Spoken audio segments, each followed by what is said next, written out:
just on our way to Peterborough.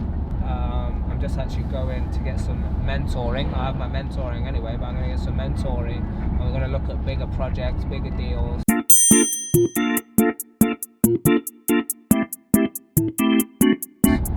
And what it takes to pull all those things together, because we're actually going to be doing 3 or 4 of these massive hotels in England, but then the other places where we're going is Mallorca, we're going into Austria, Poland, Italy, Spain. Obviously it could happen in any order, and that plan could change at any time depending on what opportunities come up, but obviously there's a big project coming up. Well, that's a big mission. We're going to enjoy ourselves, we're going to recruit thousands of people.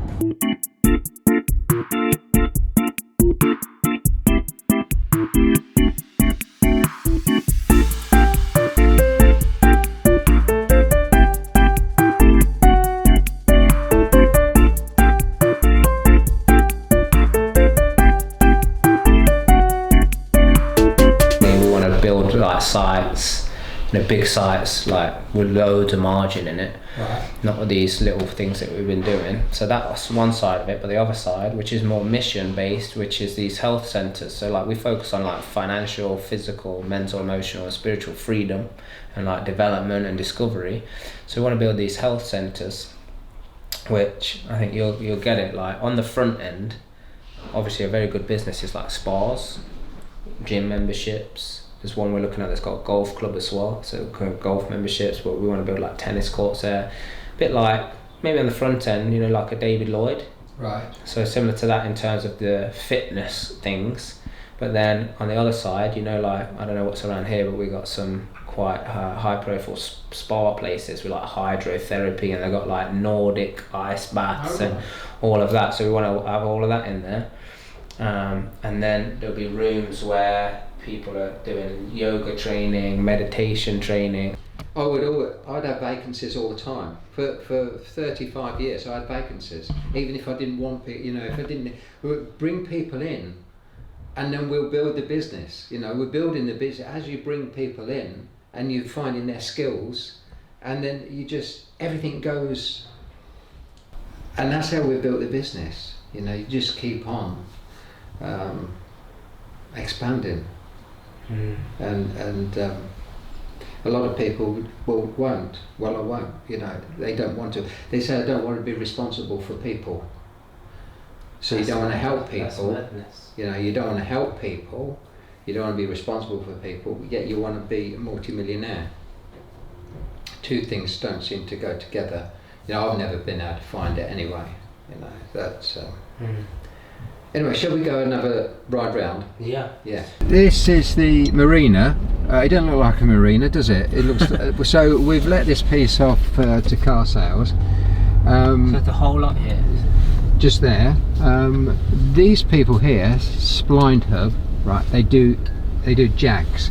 They renovate Jags. They do. Look, here's a shell coming out, or part of one. So.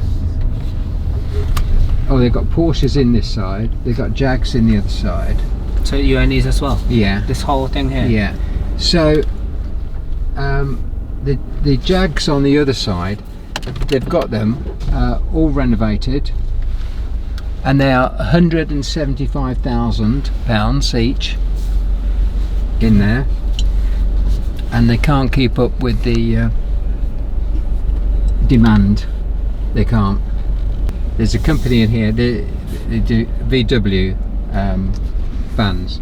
So they've got... Yeah, they're kitting it out like... Yeah, so what they do, they buy the van like that, and then they cut it all out. Did you see that one that's just gotten by? They cut it all out, and they spray them in this place here. And they've got 200... and do these guys rent it? Yeah. Cool. Do you want to have a quick look in here?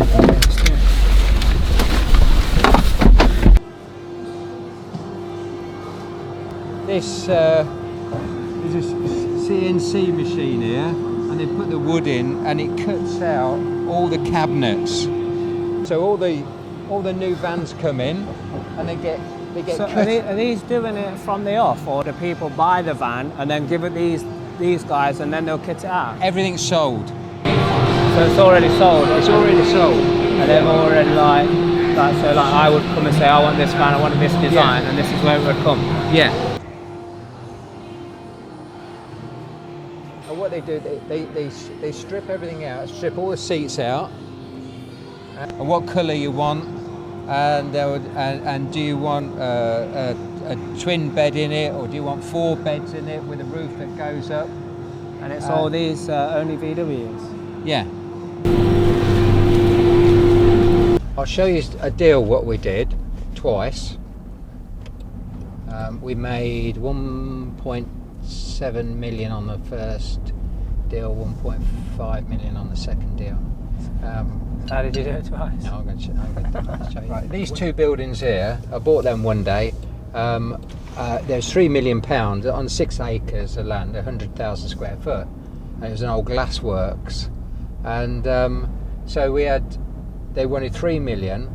So I said, yeah, I'll have them. And I got 250,000. So I remortgaged my house for 750,000.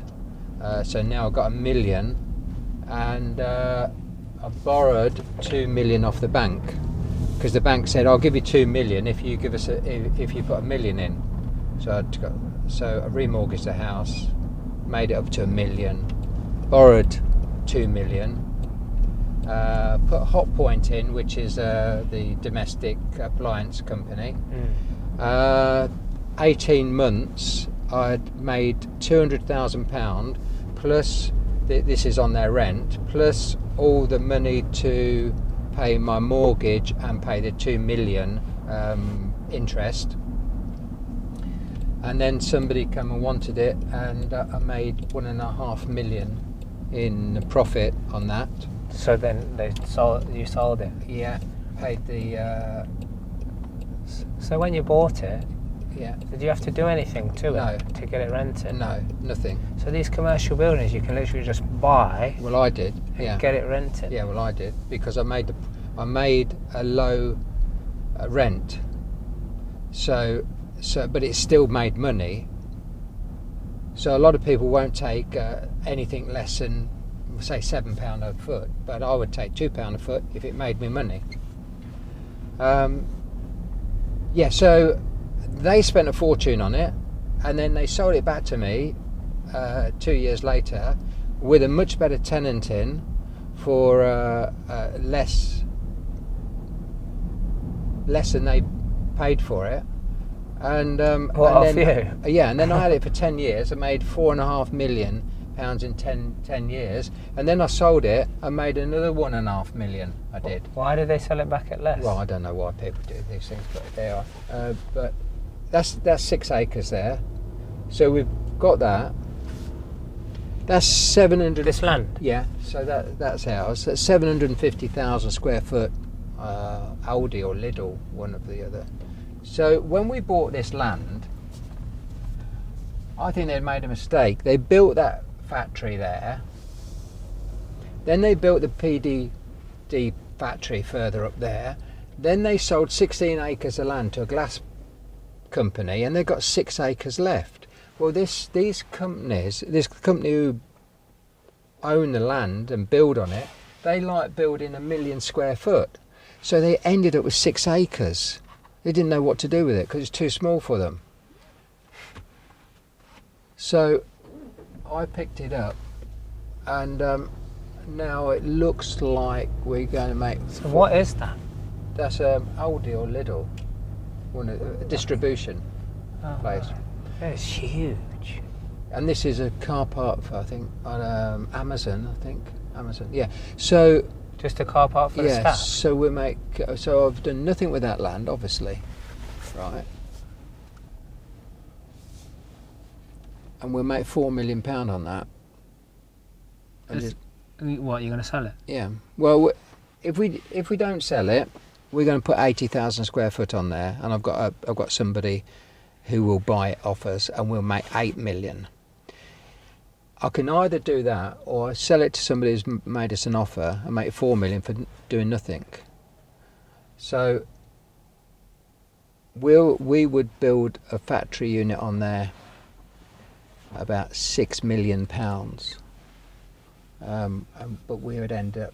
It would cost that. Yeah, we'd end up making 8 million on it. So it would cost 6 million to build something from scratch. So my idea is, well, just turn it over. What, without doing anything? Yeah, make 4 million. I suppose it depends what projects you got on, isn't it? Yeah.